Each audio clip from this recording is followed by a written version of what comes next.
Welcome to this rapid revision lesson looking at Drake's circumnavigation of the globe.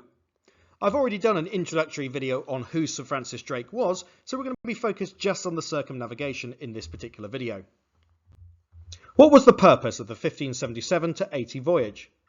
Drake was not the first to go all the way around the world. He was the first Englishman to do so.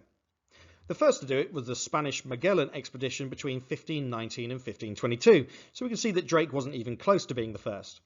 Indeed, Drake didn't really set out to do so in terms of circumnavigating the globe.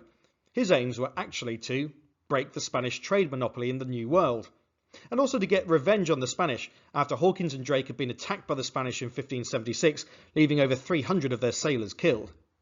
They also hoped to get investments for his exploring from wealthy people. But most of all, perhaps, to get fame and fortune.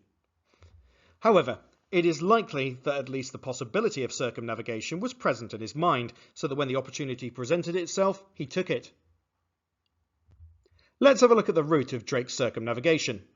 I'm going to show this fairly approximately, not least because I'm going to show it on the Mercator projection that would have been common at the time.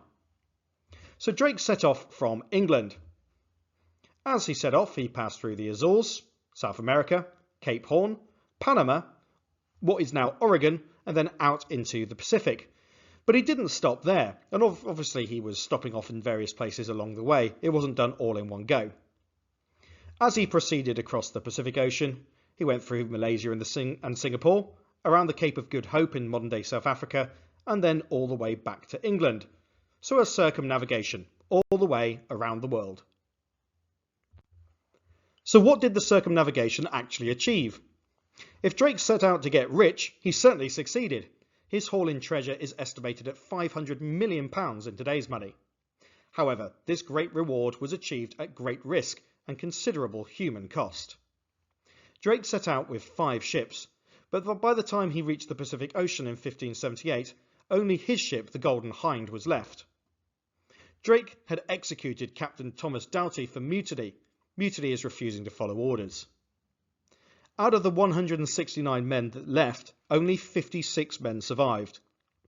But those men were only the second crew in history to actually circumnavigate the Earth, after the Magellan expedition some years previously, of course.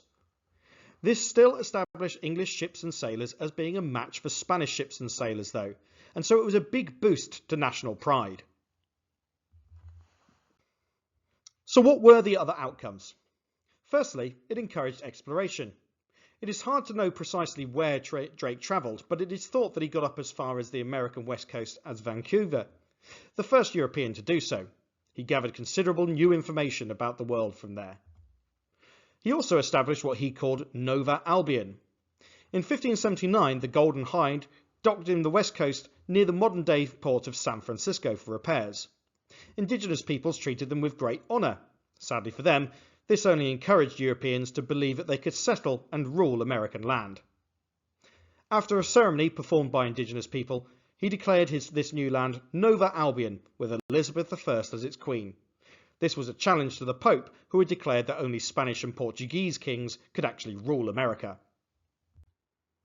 The circumnavigation also encouraged colonialism. There had been plans to colonise North America, but they had come to nothing so far. Sir Humphrey Gilbert set out to establish a colony in 1578 and again in 1583, but both expeditions failed. However, reports of wealth and opportunity did not deter others. It also increased Anglo-Spanish tensions. Philip II was furious at Drake's revenge attacks, and even more so when Elizabeth knighted Drake on his ship as a reward. This was particularly provocative, as Philip saw Drake as nothing more than a common pirate. This was another deterioration in relations that would eventually lead to war. Our final points then. Drake's circumnavigation wasn't the first ever, but it is still very important to the English. His voyage of 1577 to 80 took him across the Atlantic to South America, around Cape Horn and up the American west coast, then across the Pacific, through the East Indies, around the Cape of Good Hope and Africa, before returning to England. He returned with treasure, stories of battles with the Spanish, new discoveries, and tales of meeting indigenous peoples. His crew were only the second ever to achieve the feat, bringing pride and inspiring later explorations. But Drake only returned with 56 out of 169 men and only 1 ship out of 5. and the voyage further damaged Anglo-Spanish relations, making war more likely.